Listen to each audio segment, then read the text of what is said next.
is going to be afraid of me.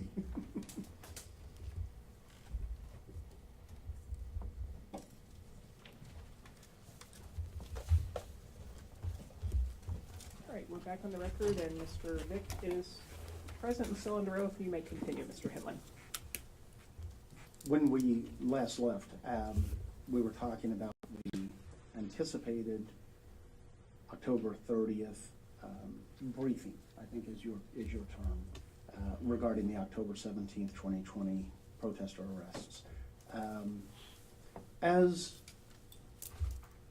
the chief deputy with the MCAO, are there certain general expectations of your attorneys at these kind of briefings? Yes. What are some of those expectations of your attorneys when they're presenting evidence to you? It definitely varies because a lot of incident reviews are done by law enforcement. So the attorney's not actually presenting the evidence. In ones where attorneys present the evidence, we expect to get a synopsis of what happened and how we're going to prove what happened. So what occurred and what is our evidence to prove that's what occurred. How important is an attorney's preparation for these briefings? They have to know the case. They have to know the evidence. I mean, it's very important. They're the only source of information, essentially, at a briefing like that. It's no different than every case staffing that lawyers have with supervisors throughout their careers. They have to know the case to be able to discuss it. Would you expect your attorneys to accurately assess not only the strengths of the case, but also the weaknesses? Sure. Would you expect your attorneys to also be prepared to discuss some of the particular evidence that they anticipate using at trial? Yes. You would certainly expect your attorneys to be honest in these presentations, correct? Yes.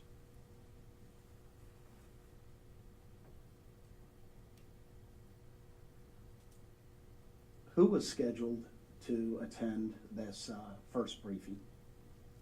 I'm sure I'm not going to remember everybody. I didn't schedule the meeting. So the meeting came across as a meeting request, I think October 21st from Mr. Goddard, and he had listed the invitees. So I know it was Ms. Sponsel, Mr. Crone, Mr. Goddard, me, Mr. Van Dorn, I believe Carl Martin, one of our investigators, Chief Billy Long, at the time the chief of our investigation section, was there. I mean, was invited on that invite. I could be missing someone, but those are the ones I remember on the original invitation. Did you add any attorneys on the invitation list? I did. Who did you add? I added Ryan Green and Heather Livingstone at around 5:30 that morning. Why did you add Mr. Green and Ms. Livingstone? Because I knew at this point that we were dealing with a gang-related case, and Ms. Livingstone is the head of our gang section, and I know that Mr. Green has gang experience. I do not consider myself a gang expert in any way, so I wanted their expertise in the room. Did Mr. Green and Ms. Livingstone both attend the October 30th briefing? He did.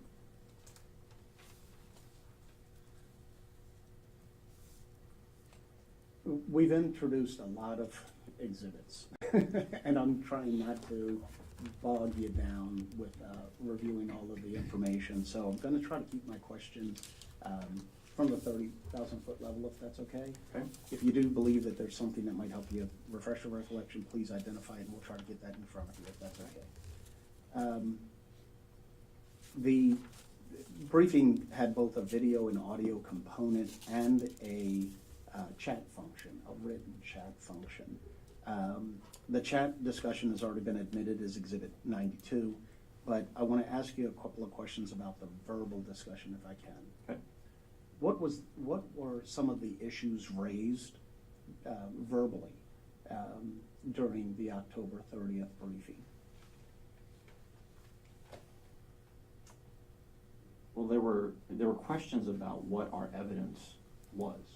What is the evidence that shows we have an organization, a criminal organization? What is our evidence that shows we have people who are members of that organization, assisting that organization? So at least for me, going into that meeting, that was sort of the biggest thing I needed to hear is what is our evidence of that? And so there were questions about that during the course of that meeting. And as I've alluded to, there was sort of a side conversation going on in the chat while the audio conversation was going on. And the two were not necessarily connected. And so we might be talking about one issue verbally and someone else was typing about stuff in the chat. Did Ms.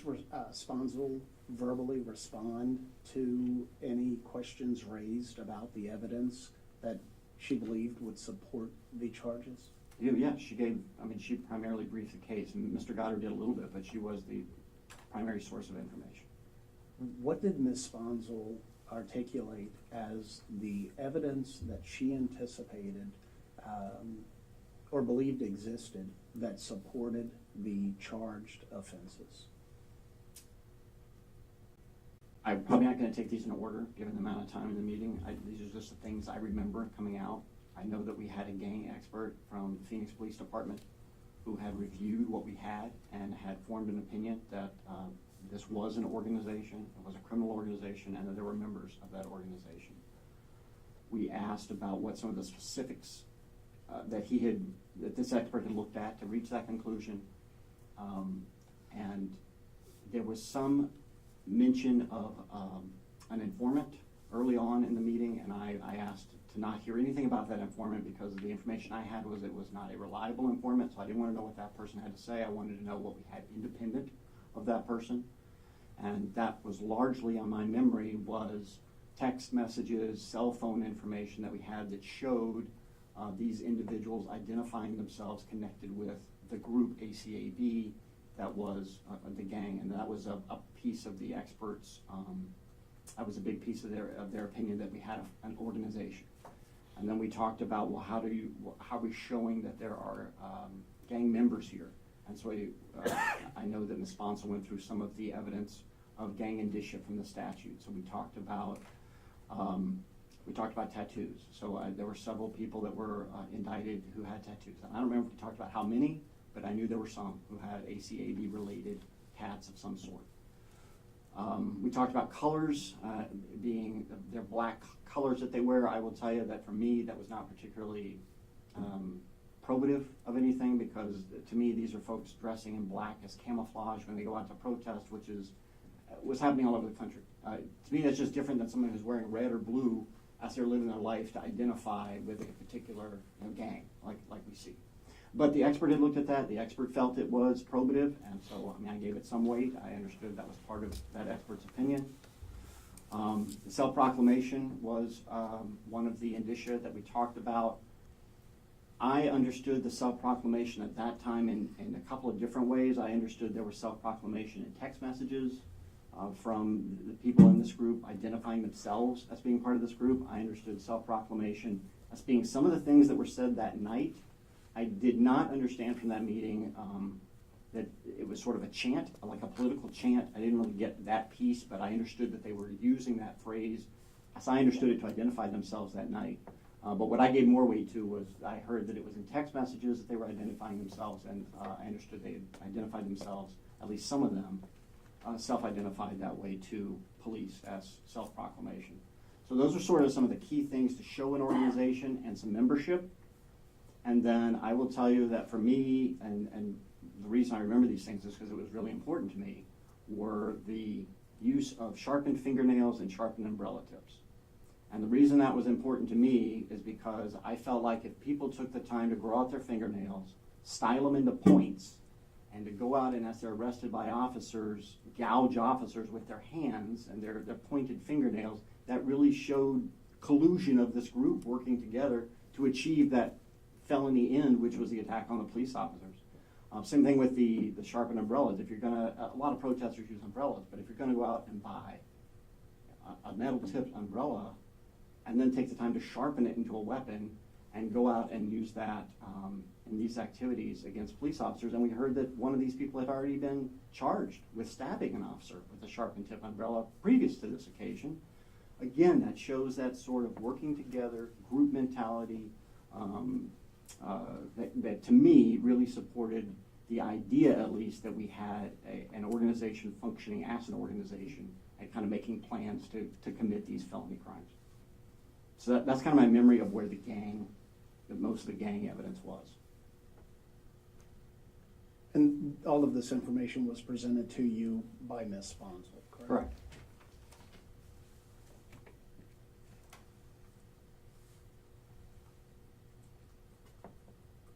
You testified that an expert had opined that it fit, that the charges did fit for the activity. Was the expert present, the purported expert, was he present at the October 30th meeting? No, but we have been told he presented evidence to the grand jury. Who told you that? Ms. Sponsel. Who was the confidential informant that you referred to? Riley Behrens. I believe you testified that you had some concern about the reliability of Riley Behrens. Is my memory correct? Yes. What were your concerns about the reliability of Riley Behrens? At that point, they were based purely on what I had been told by Mr. Goddard. So on the 23rd, Mr. Goddard called me, and this is the phone conversation where he indicated that PPD was investigating some possible elements of some protester groups as possible gangs. And in that conversation, as he was kind of telling me what led to them to start looking at some organizations that way, he mentioned Riley Behrens and told me, he described him to me as a discredited informant. He told me he had gone to the FBI, and the FBI had directly cut off their relationship with him because they felt he was not a reliable informant. And so based on that, that's what formed my opinion that I don't want to hear what this guy has to say if we don't think he's a reliable informant. Did Ms. Sponsel explain how the cell phone and the data, cell phone data and text messages established a link between the October 17th protesters? I don't think there was anything specific. There was a description that in text messages, they were, in the text messages, there was a communication identifying themselves as related to or in ACAB, and it showed ACAB was an organization. There was also talk about text messages showing plans of some of these individuals to assault a Phoenix police officer. But we did see them. They were described to us. Generally, I think pretty much how I've described it to you.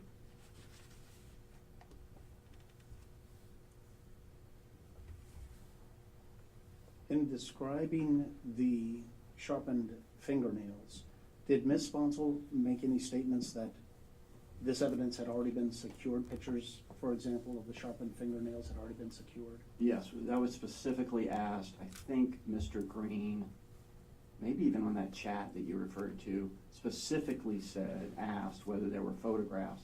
The reason was we had a bond hearing coming up that day, and our hope was to use them in the bond hearing to show all the things I've described. But Ms. Sponsel indicated that she didn't have them yet. They had taken photos, but she didn't have them yet. Did she make any statements that the photos of sharpened umbrellas existed? Both. It's fingernails and umbrellas that they had photographed, but she didn't have the photographs.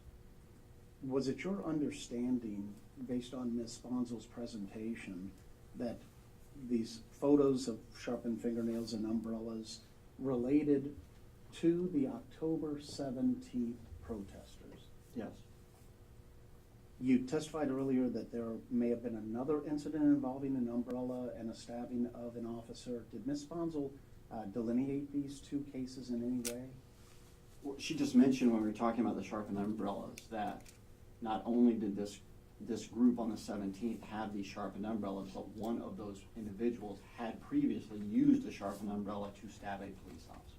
Was it your understanding that that was meant to evidence some sort of ongoing pattern of these folks? I took it as just evidence of how of the sharpened umbrellas being used as weapons, and their intent to do that.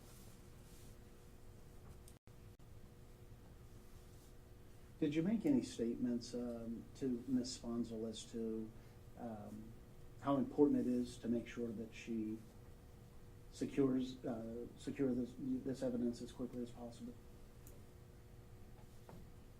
I don't remember making any statements about the photographs. We wanted to use the photographs in the courtroom, and once I knew she didn't have them, and the hearing was that afternoon, she wasn't going to have them that afternoon, so I don't remember saying anything specific about the photographs. A prosecutor with Ms. Sponsel's experience,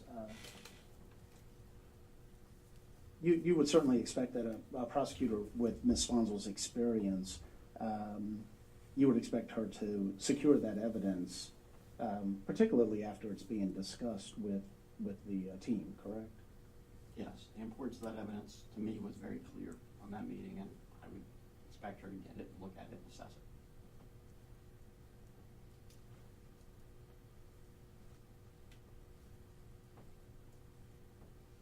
You later learned, and we're going to get into testimony later, but you later learned that there were never any photographs of sharpened fingernails related to the October 17th protest, correct? Objection, lady. I'll rephrase it. Did you ever see any pictures of any October 17th protester that was indicted and claimed to have sharpened fingernails? No. Did you ever see any photographs of sharpened umbrellas? No. Did you ever receive any cell phone data which established any link between any of the October 17th protesters? I saw some text messages at a briefing on the 12th.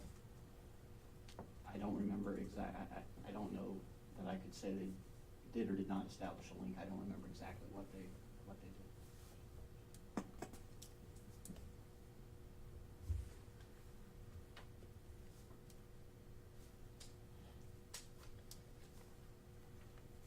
Did you rely on the accuracy of Ms. Sponsel's statements at that initial meeting? Yes. Yes. Did you affirmatively provide Ms. Sponsel with any kind of authorization to proceed with her prosecution? Not at the end of that meeting because I needed to talk to the county attorney. What did you need to talk about? I wanted the county attorney to weigh in on that decision. Why would you want, at that point, Ms. Adele, why would you want Ms. Adele to weigh in on the charges? Well, because it's a very significant case. It's a very novel case. It's an unusual case, and I wanted her to hear where we were, what we knew so far, and make a decision as to how she wanted to proceed. Did you provide Ms. Adele with Ms. Sponsel's assessment of the case? Yes, that afternoon.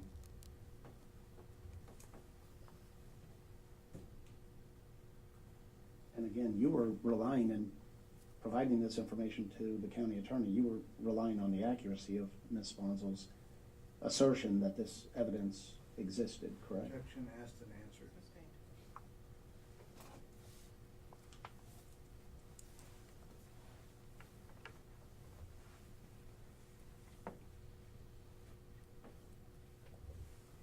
What was your next involvement in the case against the October 17th protesters? I think late January, end of January, I was forwarded a motion to dismiss, or I think it was dismiss or remand, from Ryder Collins's case. How did you become aware of the motion to remand Ryder Collins' case? Someone forwarded it to me. I think maybe again it was Jennifer Leeward, but I'm not positive about that. When you reviewed the motion, did you have any initial impressions? I had concerns about the issues that were raised, and so I called. Well, yes, I had concerns. What were the nature of your concerns? Well, the allegations made in the motion were that we were prosecuting an innocent person, essentially. I mean, there were allegations about things that were done and not done in front of the grand jury. But the biggest thing that jumped out is, are we prosecuting an innocent person? That was my biggest concern. What did you do based on those concerns? I called Mr. Goddard and told him, asked him if he'd seen the pleading. I don't remember whether he had or not, and told him that I wanted to see our written response before it was filed. And I did that because I wanted to see how we were going to respond to these things, to judge what the situation was. Did you receive a response to the motion to remand? No. What What occurred next with respect to your involvement in the October 17th case? So there's several different things are happening in the days around that, and I'll do my best to be chronological, but I can't promise everything I would say would be in order. But there were, after that, a phone call, I had asked Mr. Goddard to explain to me exactly what our evidence showed Mr. Collins did. I wanted to know what exactly he did. And then, that may have been after a phone call I got from Mr. Green, I can't remember. But in short order, within a day or so, we plan to schedule a formal briefing of this entire case for the county attorney. I told Mr. Goddard to get with Ms. Sponsel and decide a good time to do that. I wanted to give her time to prepare it so that it was well done, but we needed to brief this entire case with the county attorney. Within a day or so talking to the county attorney about it, she was very frustrated that she didn't know what was going on in these cases that she was hearing about. And so she asked for a briefing. I said, we already got one scheduled, and she said, not soon enough. And so we moved it up to the 12th. And that was the briefing that occurred on the 12th. And I think that was probably 3 days after that phone call with the county attorney. And then my next involvement in leading up to that briefing was numerous phone calls with Mr. Green as he was now going through the case and kind of telling me what he was finding. I was digging through the case personally in more detail. And we had numerous phone calls about various things we were seeing leading up to the briefing on the 12th. Did you have to take any action to allow Mr. Green access to the October 17th protester case? I just had to approve that he could have access. The case had been locked down at some point. I don't remember exactly when, but yes. And who locked the case down originally? Mr. Goddard asked me if he could talk to IT about locking it down, and I talked to him about it and said that was fine. And when did that occur, do you remember? No, probably in November, but I'm not certain. November of 2020? Correct. Was the second meeting, was that a more formal incident review? Yes, the only difference from a normal incident review is that we did not have all the division chiefs there, because I had made the decision to invite primarily the people who were there for the first one, because they didn't want to start over, because they already had some background, and so I made that decision, and we had those folks there, and then plus the county attorney, and there may have been 1 or 2 other additional people there. Did you have any conversations with Ms. Sponsel prior to the incident review? I did not, no. Did you direct anyone to have conversation with Ms. Sponsel regarding the second incident review? Well, I told Mr. Goddard what I expected. I didn't say, tell April this, that, or the other, but I said I expect this to be an incident review where we see evidence. I don't want to hear about evidence. I want to see what we have to understand the case. What evidence did you anticipate seeing at the incident review? Text messages, photographs, videos. I anticipated there was going to be a bunch of cell phone downloads that we had been told were coming in the October 30th meeting, so I expected to see all of that evidence, those kinds of things. Were you provided with any of those items? In the briefing on the 12th? During the February 12th meeting? Some of them, yes. What were you provided? We saw photographs, but there were photographs of umbrellas. I remember seeing those. There were text messages. There were some photographs of text messages I remember that we saw.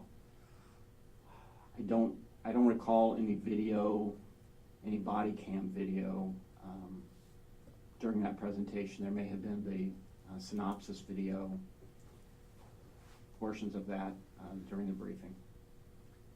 Were you presented with any cell phone data? Other than the text messages I mentioned, no, because we learned that had not been done. And when you said earlier, you testified earlier, cell phone downloads, what is that? That's when the police department literally hooks up a cell phone to a computer and downloads everything that's in it into a platform that can then sort. And so you get phone call, you get whatever's in the phone. Phone calls, photos, text messages. Would the cell phone downloads also include the lists of people that have been in contact with each other from that phone? So if they're in text messages, yes, you're going to get that in the text stream. You'll get their contact list, so you know who's in their contacts. Yes. What about telephonic? You'll get ingoing, outgoing calls. You won't get any. I mean, there's no recording of a call, but you would know that we're ingoing, outgoing calls. Were any of the photographs that you reviewed, did any include any sharpened umbrellas? No. Did any include sharpened fingernails of any of the October 17th protesters? No.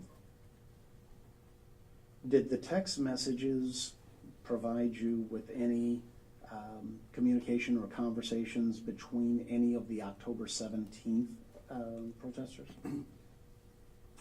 We saw some text messages, but no, they weren't all of people in that particular indictment.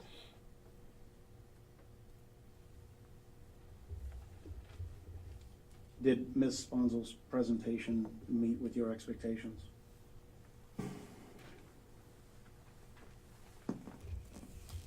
Ultimately, no, Why not? because I thought we were going to have extracted evidence from cell phones that we were going to see. I thought we were going to see evidence that supported what we heard on the 30th. We didn't see any of those things, and we didn't see anything that showed Ryder Collins committed any crimes at all. And I had not said that in advance, but I did ask her those questions during the meeting. And so I would have expected to see those things or acknowledgement that they don't exist, and here's how it affects our case.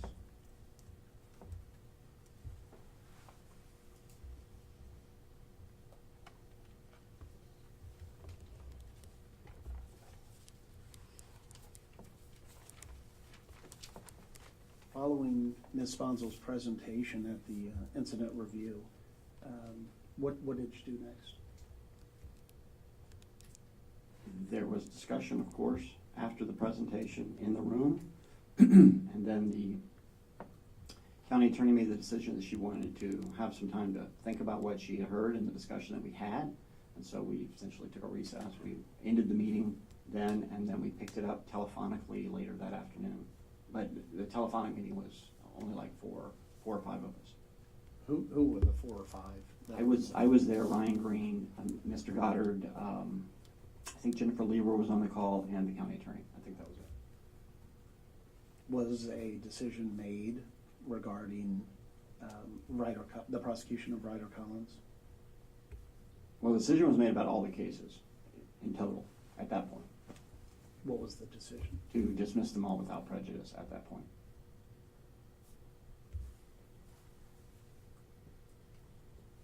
Did you Mr. Goddard was present during the decision? It was all telephonic, but yes, he was on it was a conference call, but he was on the line. Did the motion to dismiss without prejudice get filed? Yes, there were 15 of them, but yes. Do you know if Ms. Sponsel voluntarily filed the motion to dismiss without prejudice? I don't know anything about that.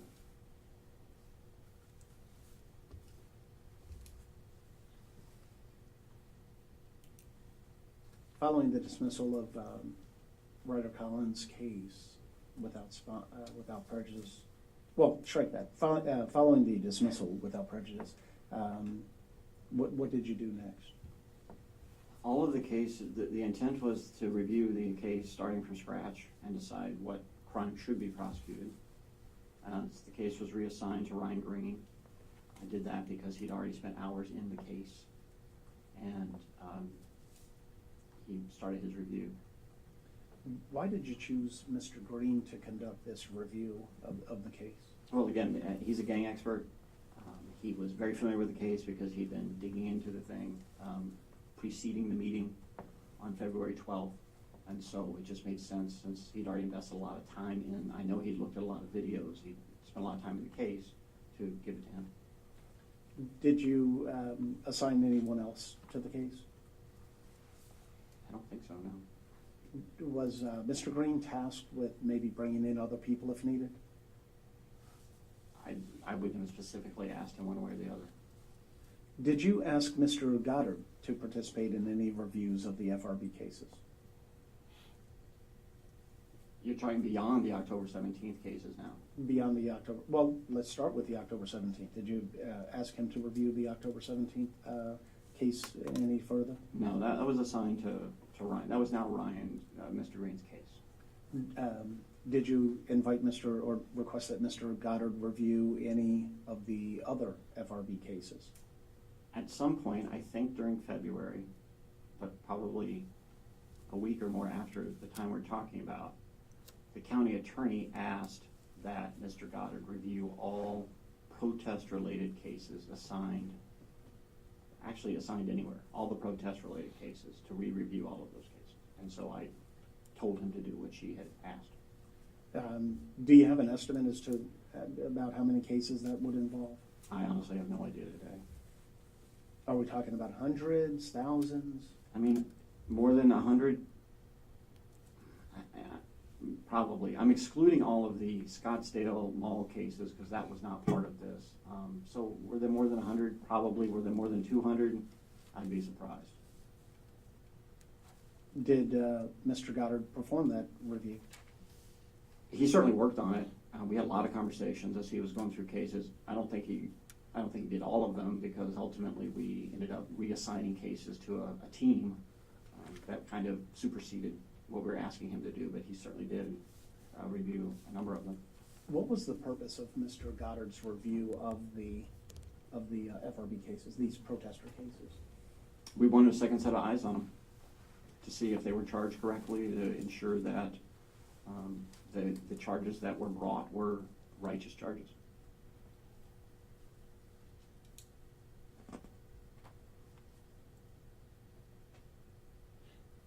You testified that there were teams that were ultimately created. Was there some sort of process involved in the review and then presentation to the executive staff? Initially, they were kind of done one at a time. So just as example, the day before the meeting on the 12th, I had asked Ms. Mitchell, in her capacity as Prosecution Integrity Unit, to review the August 8th or 9th, I can't remember, protest in front of the Phoenix Police Department, where Mr. Bruce Franks and several other individuals were arrested.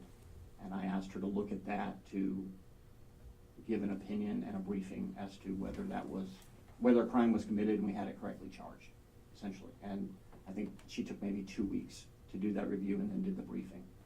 During that briefing, we realized there were a bunch of other defendants connected to that same event that needed to be reviewed, and so given her other duties, I took the review of those additional people, and over the next several days did all of that review, put all of that together, and we had another meeting at the executive level to brief those cases. I found another one after that, and we had another meeting to discuss that case. So they were kind of coming like that as we saw them. And then as we dealt with those cases, it became more systematic, where we set up a team.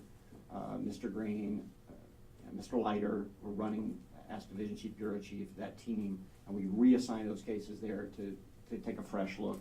And then they set up briefings to brief us on what they were finding.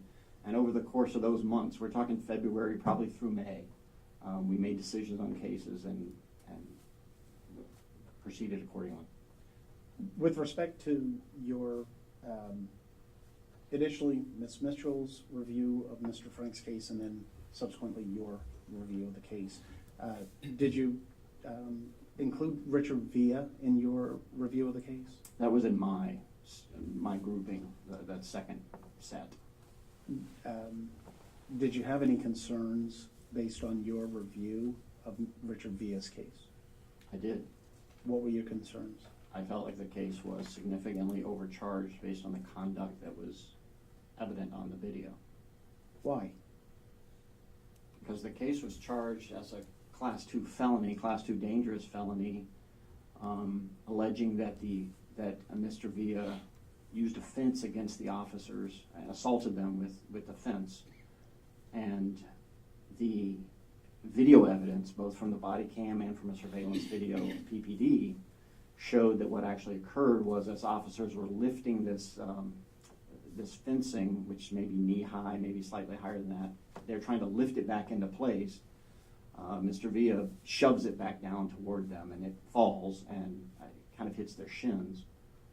But the way the case was charged, we were alleging that fence was a dangerous instrument, so that we were alleging it was readily capable of causing death or serious physical injury in the way it was used. And there's no way that pushing that fence over was going to kill or seriously hurt anybody. So I felt that the case was very overcharged, and at best it was a Class 5 assault on officers. Overcharge seems to imply that there may have been some appropriate charges. What do you think an appropriate charge would have been for that? Well, it was a Class 5, so a much lower level felony than a Class 2. It was a Class 5 because he did use the fence to knowingly touch the officers, and that's a Class 5 felony. It's a no injury. Would you have also considered misdemeanor charges? Possibly, but I mean, the assault, I think, if I was going to charge it, I would have probably charged it as a 5 because it is an assault on officers. What ultimately happened with Richard Villa's case? My memory is we ended up dismissing it completely. And we did that with unfortunately, we did that with a lot of these cases because they're clearly individuals that committed offenses, but because of the way the cases had been handled, we ultimately made the decision, a lot of them, not to go forward. Did any of the protester cases prosecuted by Ms. Sponsel continue on as felony prosecutions? I couldn't answer that. Were any of the cases continued, or were they all dismissed? I don't know. I can't say all. I don't know for a fact that none of them were prosecuted.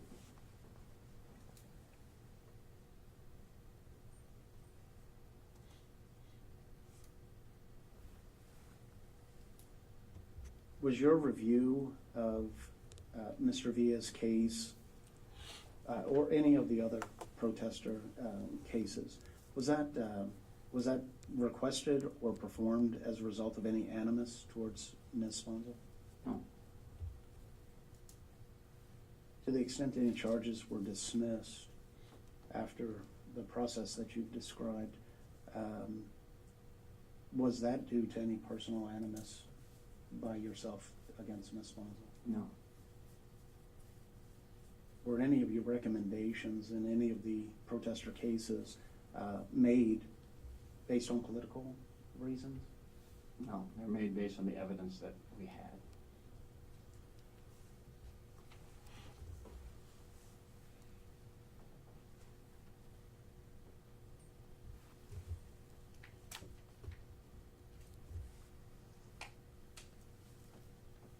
During 2020,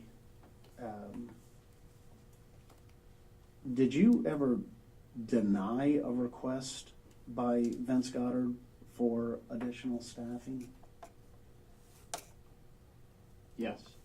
When did you do that? I don't remember the date, but we had a lawyer. It was, he took the bar exam. He was licensed.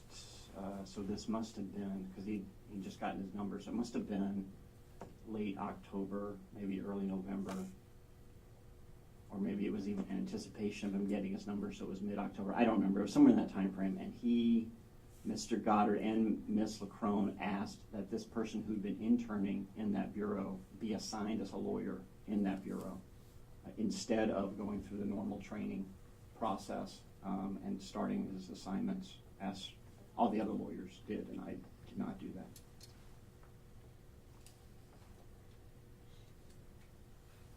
Judge, I'll pass the witness. Cross-examination? Thank you, Your Honor. Good afternoon, Mr. Vick. I think during one of the breaks I told you that you're a revered name in my household because my son was one of your students in law school.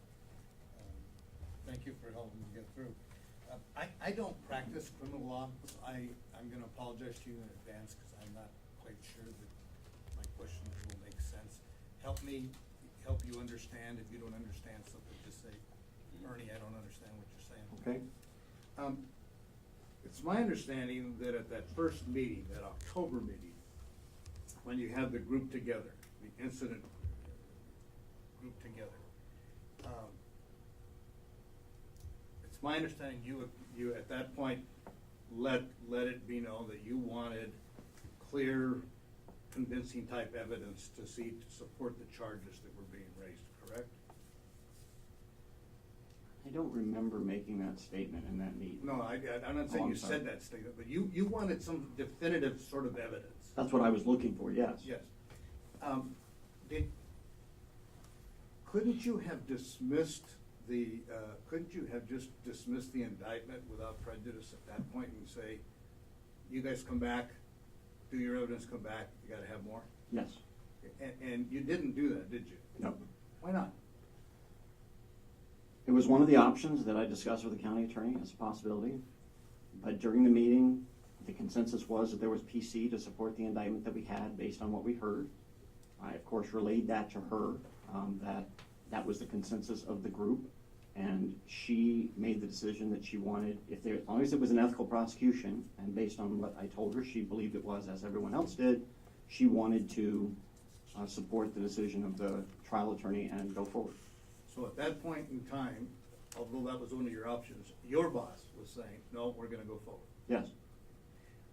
It's my understanding that at that meeting or close thereof, within minutes or so, you directed that the indictments be served.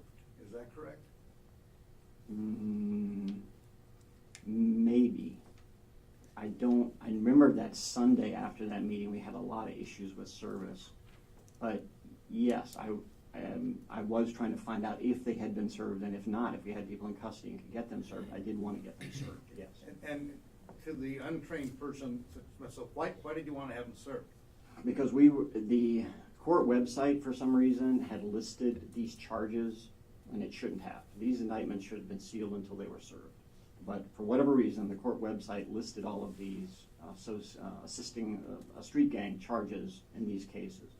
And we were getting extensive media requests asking basically what's going on with these cases. And we couldn't even talk about the case or give them an indictment because they hadn't been served. And so we were trying to get them served so that we could deal with those issues.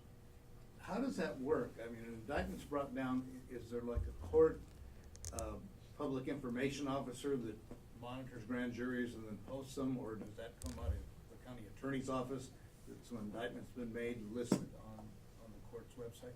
It's a court's website. I have no idea what triggers data on that website. It doesn't come from your PIO, public information officer? No. One of your deputy county attorneys testified about optics. He used the word optics and the concerns about the optics of the case. Do you know what he means by that? I'm sure he means public perception of the case. Was public perception one of the concepts that you used the word probative earlier? I don't know what it means, but it sounds good.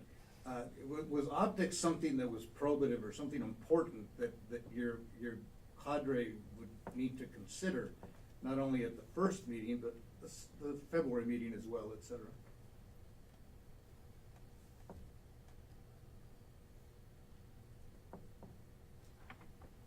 Are you asking if it was or if it should have been? Well, let's ask you if it was first.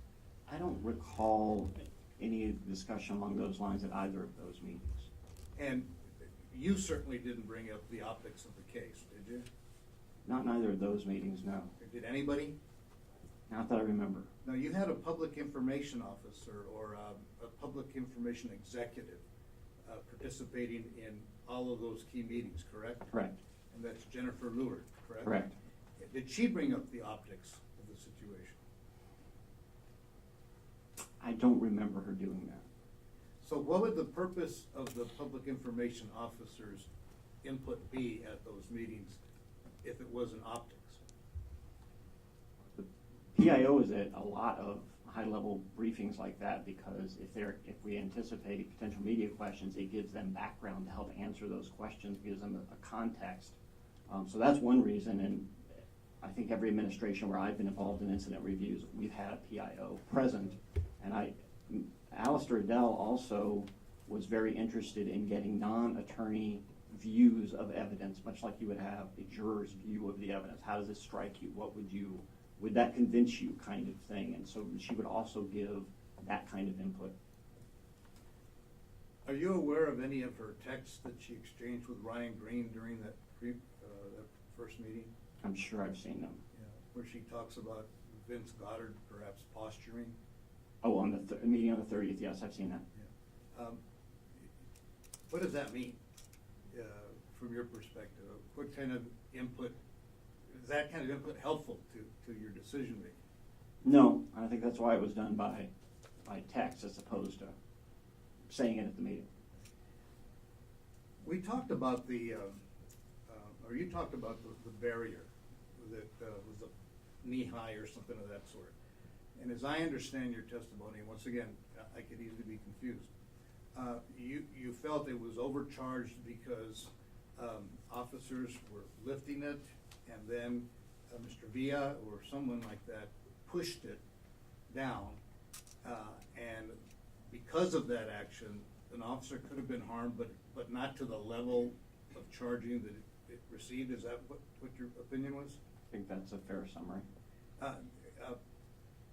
If the officer felt that an object was endangering them and had a heightened opinion of the danger, but you not being there weeks later looking at it saying, no, that's not that big a deal, is it prosecutorial discretion that decides which way the coin's going to come down? Yes, but that discretion is based on the evidence, not how an officer feels about the evidence, but what the evidence actually is. But yes, certainly a prosecutorial discretion to decide what level to charge. So it's conceivable that an officer might feel threatened or feel, whether it be deadly force or something else, might have that feeling, good faith feeling, but the evidence, when reviewed outside of that circumstance in the cold light later on, could be totally different than what the officer felt. I suppose that's possible. And that would justify not charging whatever it is with the heightened charge, regardless of the officer's feeling of danger. Yes. And that's the policy of your office, correct? To evaluate, doesn't matter what happens, how the officer feels with the threat, it's take a look at the evidence dispassionately. Correct. You mentioned triage. You used the word triage. And as I understand it, to determine the importance of cases, as to whether a case should be immediately followed up or not followed up, you would triage the case. I think you said a murder case, you would triage that to be of heightened importance. Am I right? Yes. Okay. We know that murder is important. What about damage to buildings? Is that important? Depends on the significant, how much damage, but certainly could be, yes. Let me refer you to Exhibit 120. And we're going to have Mr. Echavesta go help you.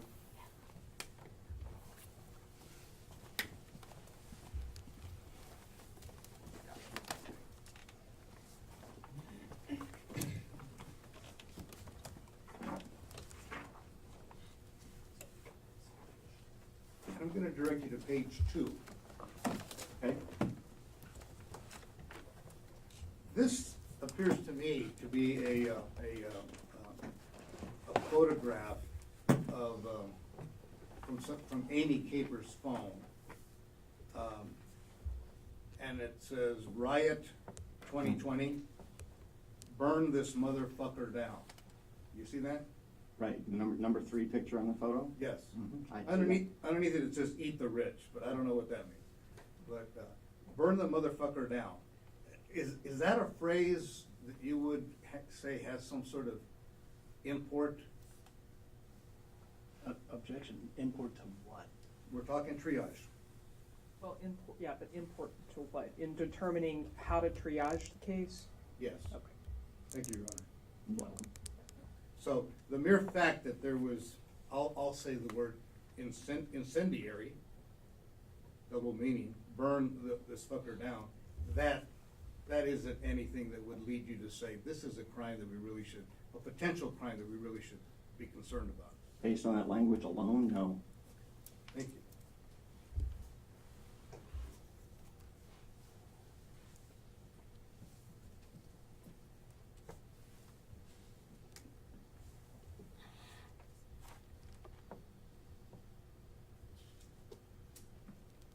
Your position changed with the new administration.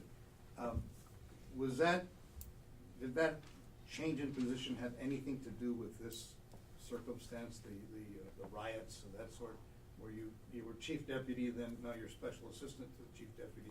Did the change in any way have anything to do with what occurred in this case? And that would be a question you'd have to ask Ms. Mitchell. Ms. Mitchell made that call. Yes. Nevertheless, you're still at the top of the pyramid. You're still valued. That's the way I interpret it. If I'm wrong, you can tell me.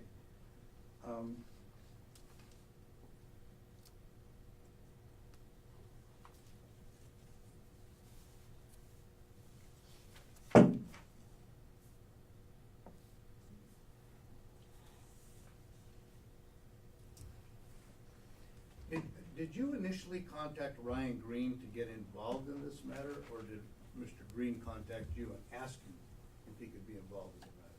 I involved him by asking him to be in the meeting on the 30th. I might have misunderstood his testimony, but I understood him to testify here that he was watching a television news program, saw a report on the incident, determined that this was a grave situation, and that he contacted you and asked to participate. That's correct, in February. But I asked him to participate in October, so he was already involved for my request in October. Got it. And he is a gang expert, correct? I would consider him to be one, yes. You testified that I think it was in the preliminary meeting, there was a gang expert present no, there was not.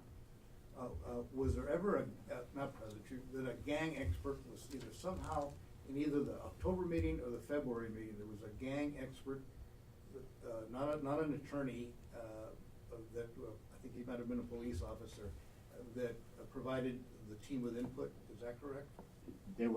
We were told on the meeting on the 30th in October that there was a gang expert who had testified before the grand jury, and we talked about what that person's opinions were and some bases for that opinion that I talked about earlier. And then there was a different gang expert present at the meeting on February 12th. Did those two gang experts have different opinions on what occurred here? No. Did the first gang expert have the opinion that this should be charged as a gang? I don't know if the opinion should be charged as, but definitely opinion that the group was functioning in a way that met the definition of a gang. And the second gang expert agreed? Yes. Nevertheless, the team, I will say, felt that there should be, by the time the second meeting came around, the team felt there should have been more probative evidence available in order to proceed, correct? Yes.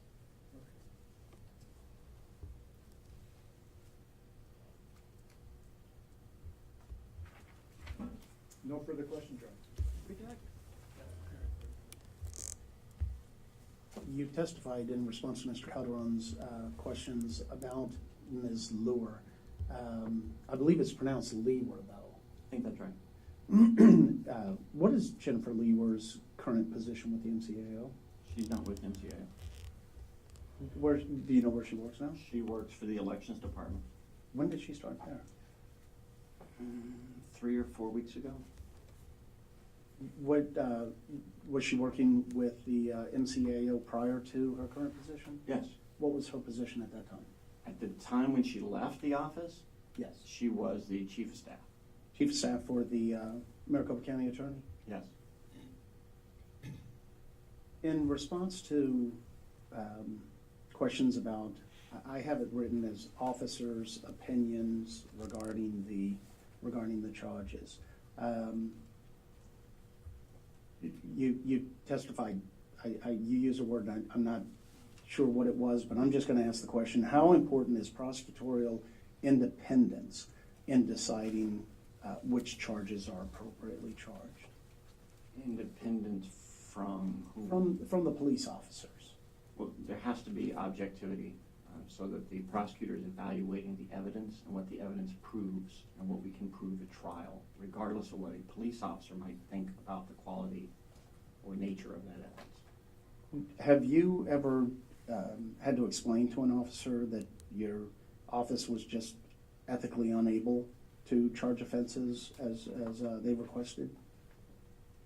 Yes, but I don't think I've ever said I can't ethically prosecute that. I think I've explained the evidence does not prove X, Y, or Z. Have you ever had to dismiss a charge as a result of a lack of evidence involving a police officer? I don't remember. I'm sure I've dismissed cases when like victims disappear, but that wouldn't be police officers as a rule. I don't have a specific memory. And is it fair to say that this is just one of the realities, that the inability to pursue an officer's opinion or their desire for charges, is that just one of the realities of prosecuting ethically? In my opinion, yes. Their opinion of what should be charged is given very little weight to me. I'm the lawyer. I look at the evidence, I look at the elements, and I decide what to charge based on those things.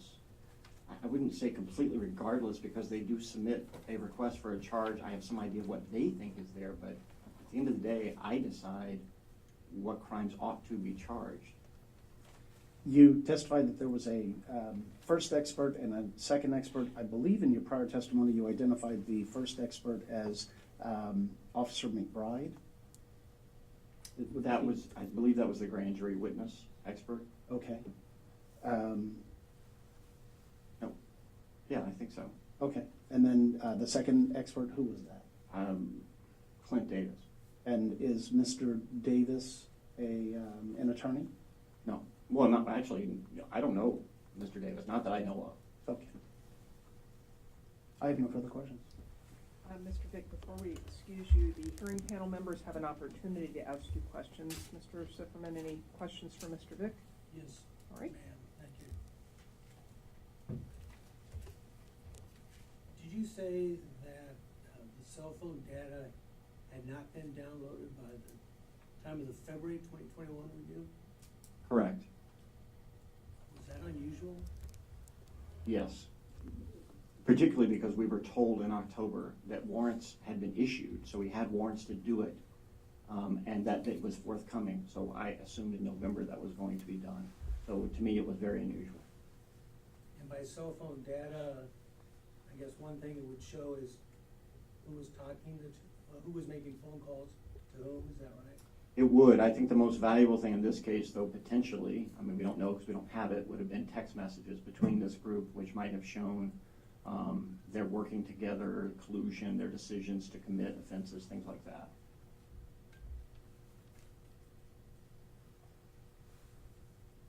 And did you say that before the October 30 meeting, you had information that the informant wasn't reliable? Yes, I received that from Mr. Goddard during a phone call on the 23rd of October. Do you remember if there was any discussion at that October 30 meeting about whatever this informant reported?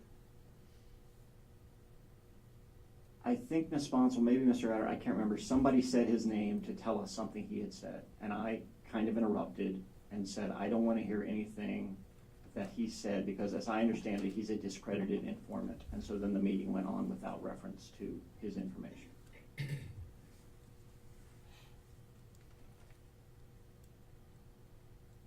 Thank you. Clerk, any questions for Mr. Vick? No questions. I don't have any questions for you, though, sir. Thank you for coming down to testify. You're free to leave. And the State Bar's next witness is Chris DuPont, is that correct? Mr. DuPont was unable to be here today, so we've moved him. As a matter of fact, I just received an email, potentially Monday. So who's next? So next will be Heather Livingstone. And Ms. Schuman will be taking Ms. Livingstone. And then you have one more witness scheduled for today, Ms. Caper. Ms. Caper, and she is here.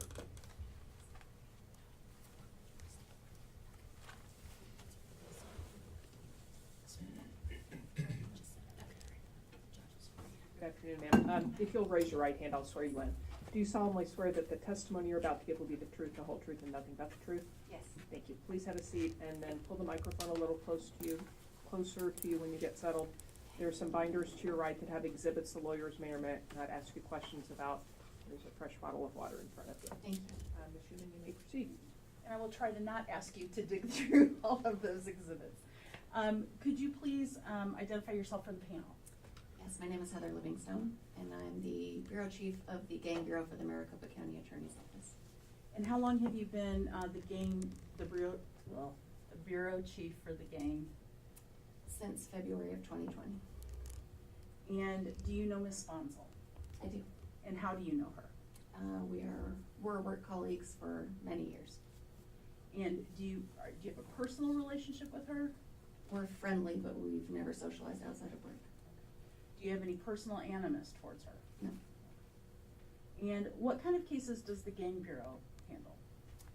Mostly violent crimes committed by gang members. We also will take tag-along cases, drug cases, property crimes, and that sort of thing committed by gang members if there's a violent offense attached, or a gun charge for a gang member, promoting prison contraband, that sort of thing. How do you determine, how do you determine whether you're dealing with a gang or not? So for our purposes, if someone is documented as a gang member in GangNet, that's the first place that we look to determine whether someone's a gang member. Someone may not have previously been documented in GangNet, but if if they meet the statutory criteria, and that's set out in a police report, that they do meet the criteria but hadn't previously been documented, that would be a case we would take. Or if a submittal is requesting gang charges, like threatening or intimidating by a gang member, assisting a criminal street gang, promoting a criminal street gang, anything like that that would be a gang charge would come to us, and then we look at it to see whether the person is a gang member based on the statutory criteria. So can you explain to the panel, what is GangNet? GangNet is a law enforcement intelligence database where law enforcement input gang membership identification criteria, documenting people as either members or associates of criminal street gangs.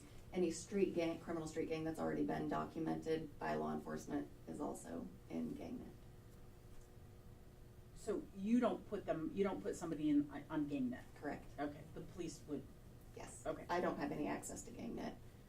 People in my office do, some of the support staff do, so they're just checking it to see whether any of the people that we're dealing with have been placed into GangNet. So the name that we see a lot in this case is ACAB. Yes. Do you know, is that a group that's in GangNet? I don't know.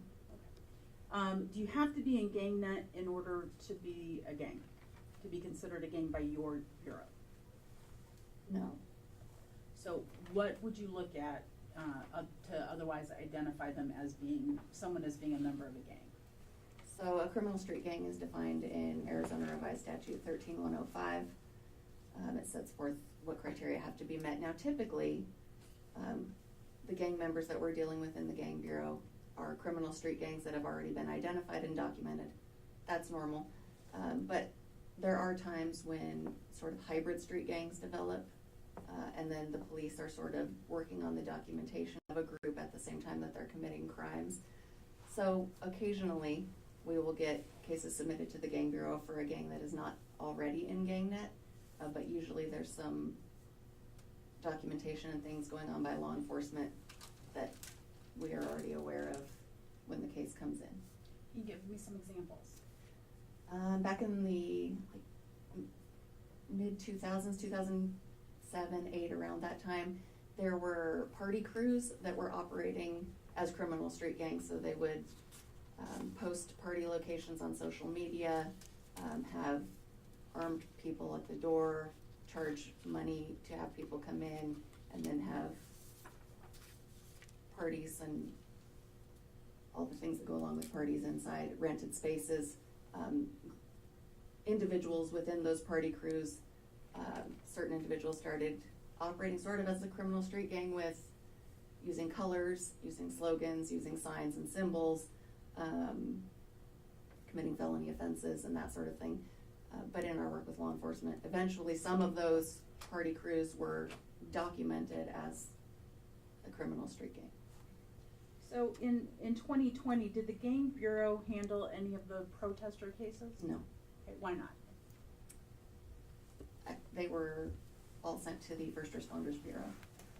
And the First Responders Bureau, where Ms. Sponsel was assigned? Yes. Okay. And during 2020 and I guess into 2021, did Ms. Sponsel ever contact you to discuss gang charges with respect to protesters? No, not to my recollection. Could she have? Sure. Do you have in Gang Bureau gang experts that are police officers that you use? So typically for gang charges, those come through, well, if we're dealing with Phoenix Police, the Phoenix Police Department has a gang squad, so usually those are the officers that we interact with frequently on gang cases. And do you know, we've heard reference to a Clint Davis. Is that somebody that's part of that group that you deal with? Not anymore, but back in the 2000s, yes, I worked with Clint Davis. Do you know whether the MCAO before 2020 had ever used the criminal street gang statute with respect to charges against protesters? Not to my knowledge.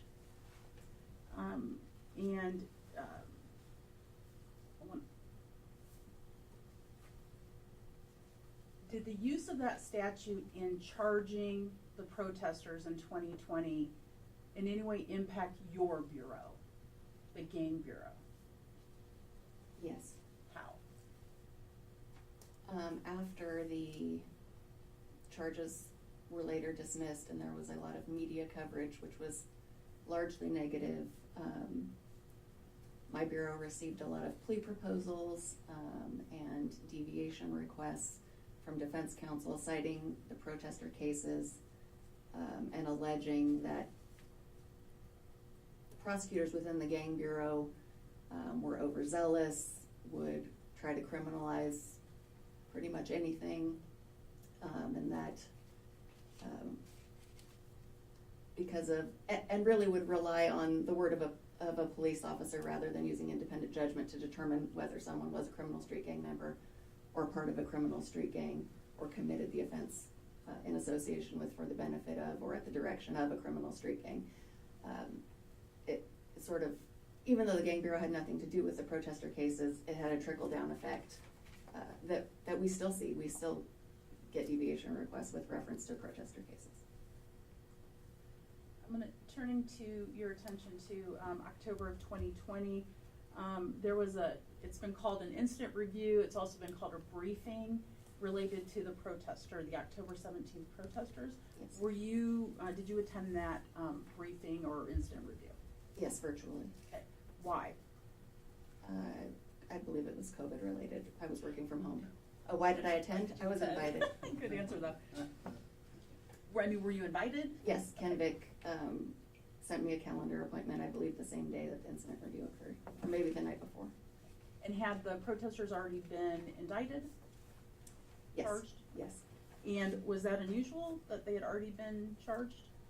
It's unusual to have an incident review after the case has been charged, yes. When do you usually have an incident review? Either prior to receiving a submittal or when we get a submittal, but before we charge it. And when would you take a case to an incident review? If something's high profile, officer-involved shootings, if there's a self-defense claim or possible self-defense defense, we'll take a look at that in incident review. Those are the three big ones that come to mind. And during that first incident review or briefing, did Ms. Sponsel discuss the evidence that she had to support the charges against the protesters? Yes. Okay. And what did she tell the group? Objection, hearsay. You're asking for statements by Ms. Sponsel? Yes, ma'am. Overall. She talked about a group called ACAB, which stood for All Cops Are Bastards. There was a protest maybe a week or two prior to the staffing that involved members of ACAB. We were told they were wearing all black. We were told they had umbrellas, that they were obscuring their identities with the umbrellas, kind of creating a shield between themselves and law enforcement. Some of them had tattoos that said ACAB or 1312, which would be numbers relating to the letters of the alphabet for ACAB. We were told that they had sharpened fingernails that they were using as weapons to assault law enforcement when law enforcement went hands-on, that there were sharpened umbrellas that were being used as weapons.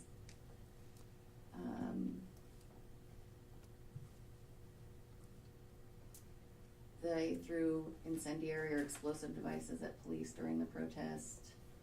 They moved barricades and blockades as they marched through the roadways, which created hazards for the police and for civilians, the public. Did Ms. Sponsel present you with this evidence, or what was the Yes. status of the evidence according to Ms. Sponsel?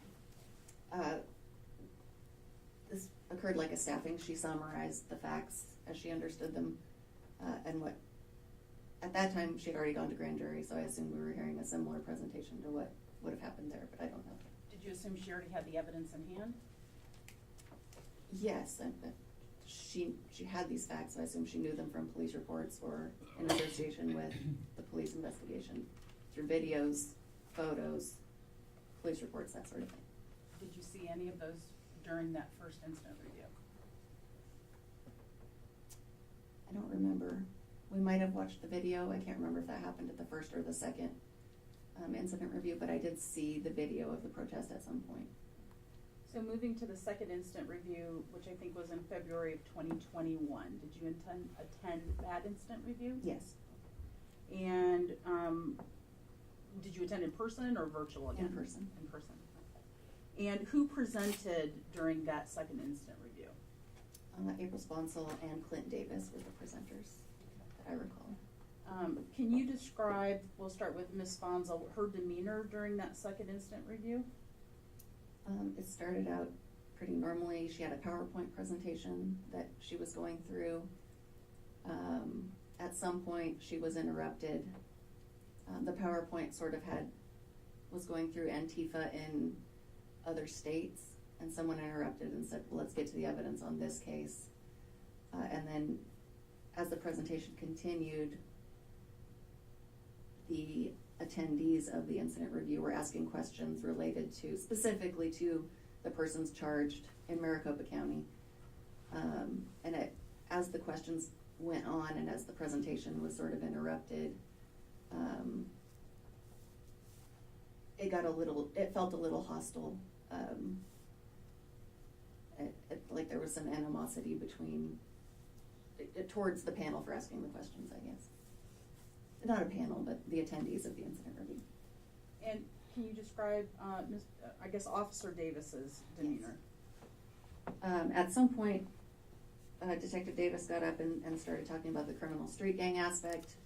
The attendees were employees of the county attorney's office, so prosecutors, police officers, people with experience in criminal law, including current and former gang prosecutors who understand what the law requires. And Ryan Green asked a lot of questions. He's a former gang prosecutor, and I don't remember what his position was at the time, either bureau chief or division chief.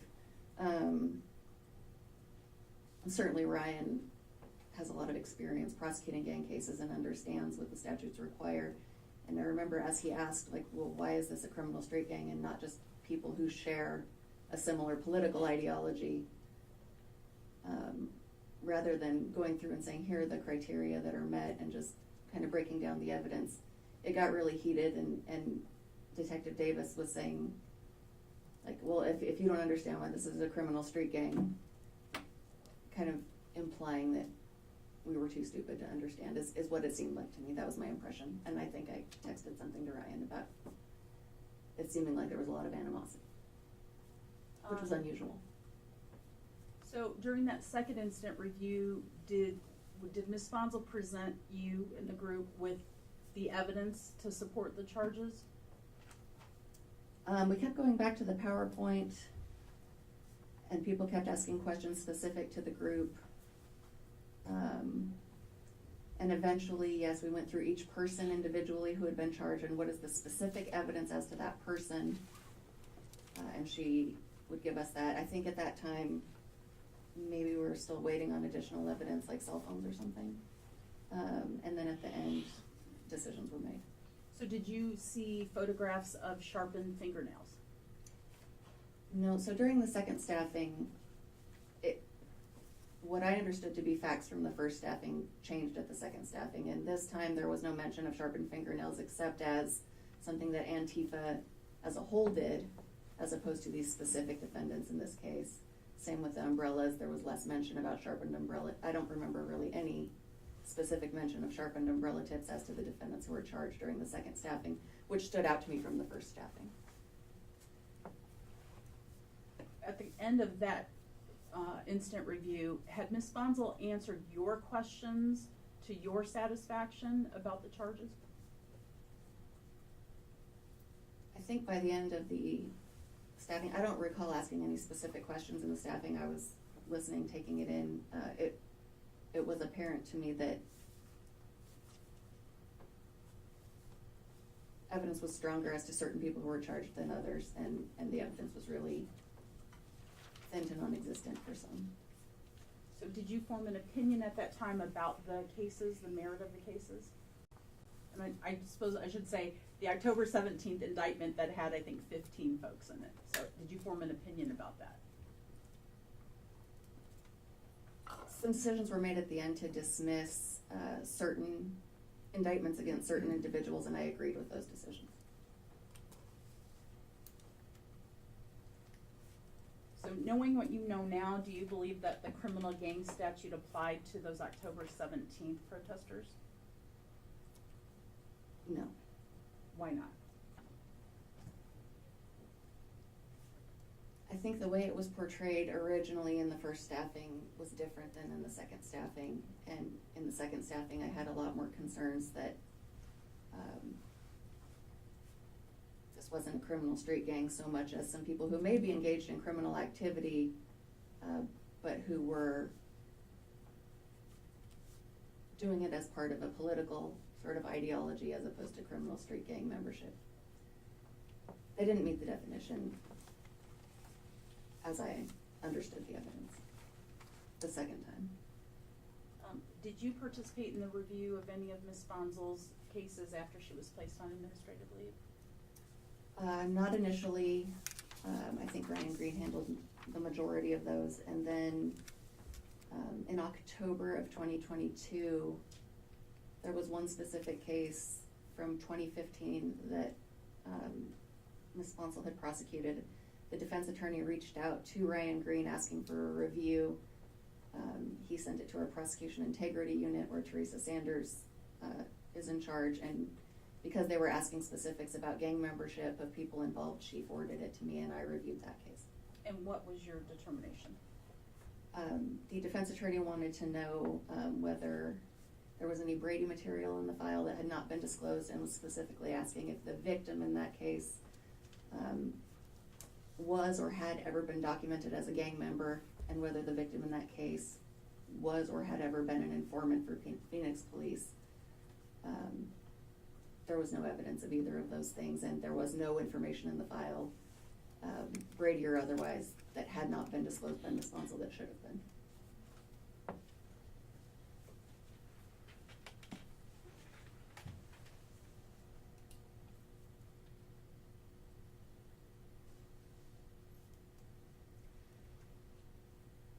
Did your gang bureau ever have issues about resources, needing resources to do your job?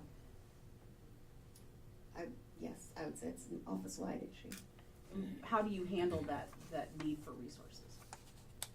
As the bureau chief, I routinely am a squeaky wheel, asking for more attorneys, more paralegals, more legal support staff.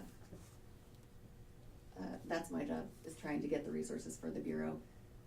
When my attorneys need help, we're fortunate in that, at least in the gang bureau, and it's been my experience during my time at the county attorney's office, that your colleagues are frequently willing to help. Whether that means taking on cases, whether that means helping you cover something so that you can focus time on something else, handling hearings, covering your caseload if you're out sick. And also as a supervisor, I frequently offer to assist my attorneys when they're in trial or when they're out or have a vacation, something like that. So you find the help that you need, or you stay late and do the work. You work on your own time, you work at home, you work on the weekends. That's the reality of it.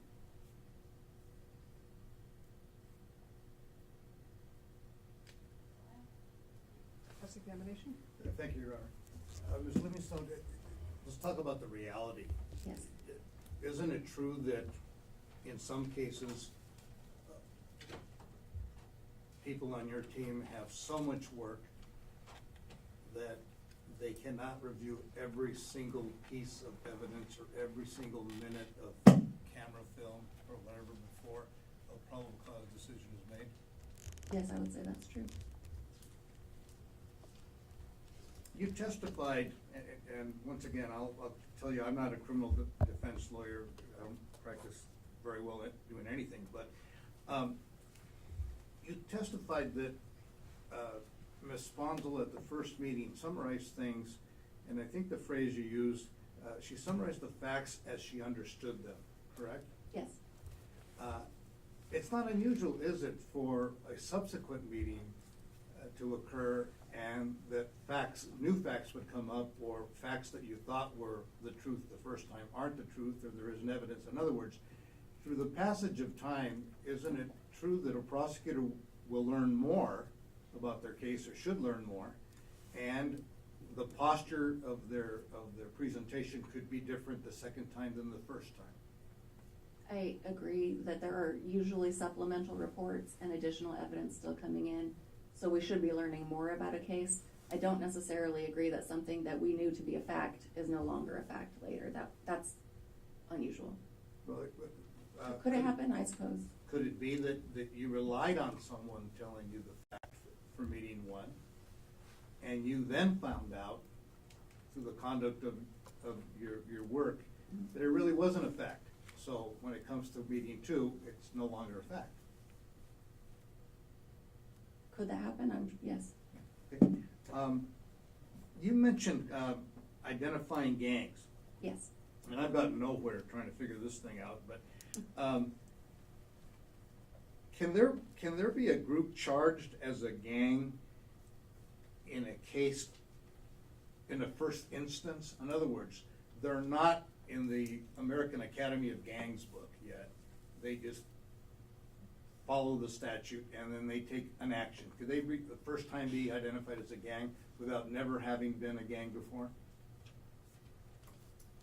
Yes, I think I understand what you're saying, and yes, obviously, gangs have to be documented at some point, so yes, I think once they come to the attention of law enforcement, they would be looked at to determine whether they could be documented, and perhaps in that time, could be charged with crimes without that gang having necessarily been in gang net, yes.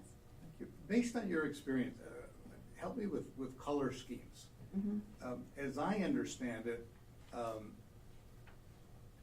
gangs oftentimes wear the same color, is that correct? Clothing and colors is one of the criteria that can be used to identify gang membership. And does it have to be the identical shade of the same color? No, I wouldn't say that. So, for example, if a gang was wearing black and one of its participants wore black and gray, would that eliminate them from being evaluated to see whether they were part of the gang or not? No, I wouldn't think so. I would say it's more like there are general colors associated with certain gangs, but then there are certain sects of gangs that use maybe variations of the color, like a North Carolina blue rather than a royal blue or Right. something like that. Okay. Slogans you mentioned in your testimony. What kind of slogans are we talking about that would help you identify who's in a gang and who's not in a gang? As an example, Crips street gang members often say on Crip when they're talking to mean like it's true or to verify what they're saying. So if I hear someone say on Crip, that's a slogan that probably would be documented as evidence of criminal street gang, potential evidence of criminal street gang membership. What about all cops are bastards? Would that be a slogan that could identify a common group? Could it be? Sure. I'm gonna ask you to take a look at Exhibit 120, and Mr. Echeveste is gonna read my Janice Merrill and turn the page for you. You remember that? Price is Right? Oh. You're dating yourself. I know I am. Always do. And those two. You are wise. Because I remember that. You are wise. I'm asking you to take a look at page, Exhibit 120, page 2. Yes. There is it looks like it's a photograph of a photo on a phone or a text or something. Do you see that? It's got a blue background. I'm gonna hold it up here so you can see what it looks Oh, like. that's not the page I do see it, yes. Okay. And it says, this is by a lady, posted by a lady named Amy Caper. Mhm. It says, Riot 2020, burn this motherfucker down. Mhm. Is this any sort of a slogan that could cause a seasoned prosecutor to consider that perhaps this might be an indicator of potential violence, potential harm, or that perhaps they're in a gang? Looking at this, I would say it's potentially an indicator of possible violence. That alone would not, nothing about that says criminal street gang to me. If you saw this as you were reviewing the case, would it cause you any concern? For possible violence? Yes. Yes.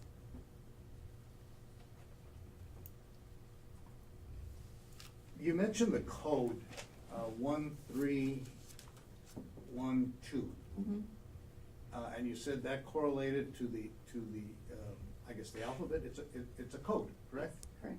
And the 1 would be A, correct? Yes. And the 3 would be C, Yes. and the 1 would be A, Yes. and the 2 would be B. Correct. ACAB. What does ACAB mean to you as you decipher that code?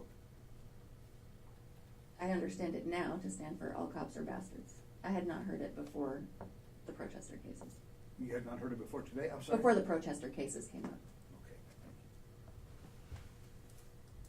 you. I have no further questions, Your Honor. Thank you. Correct.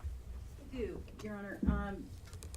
If I understand Mr. Calderon's question, one of the questions, can it happen that you have a fact at the first incident review that you believe to be true, but by the time you get to the second incident review, you find out it's not true? But is that what happened in this case? Did Ms. Sponsel, did the facts change between the first review and the second review? As I remember it, pointed fingernails and sharpened umbrellas were presented during the first incident review as things attributed to this group of individuals who were indicted in Maricopa County. At the second incident review, it was attributed to Antifa generally and in other states, like in Portland and Seattle, not to the Maricopa group of people who were indicted. So there's a shift in the focus. Sure. So, what is black bloc? What is what? Do you know what black bloc is? No. Okay.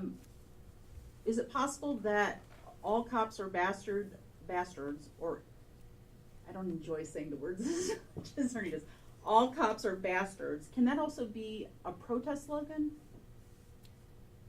I would imagine so, and during the second briefing, Ryan Green brought up historical references to all cops are bastards being used politically.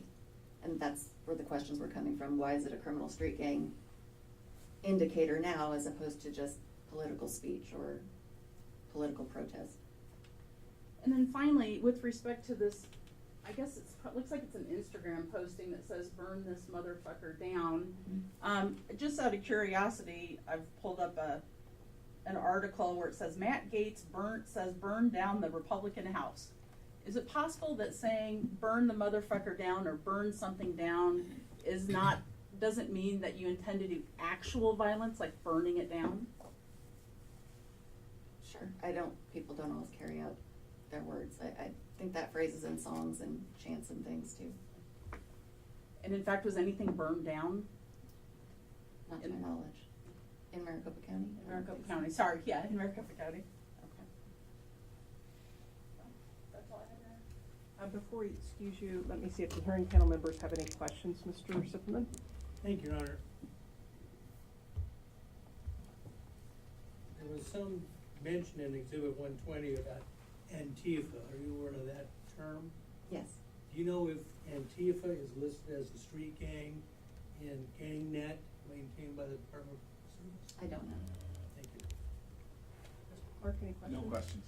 All right, thank you very much, Ms. Livingstone, for Thank you. coming to testify. You're free to leave. I think maybe we'll take a short recess. We have one more witness, Ms. Caper, correct? And she probably will be relatively brief. Yes. Okay, but your last comment now has me, there's an Usher song. Do you know the one I'm talking I about? do. DJ got us falling in love. You weren't black. See, I'm more hip than you. And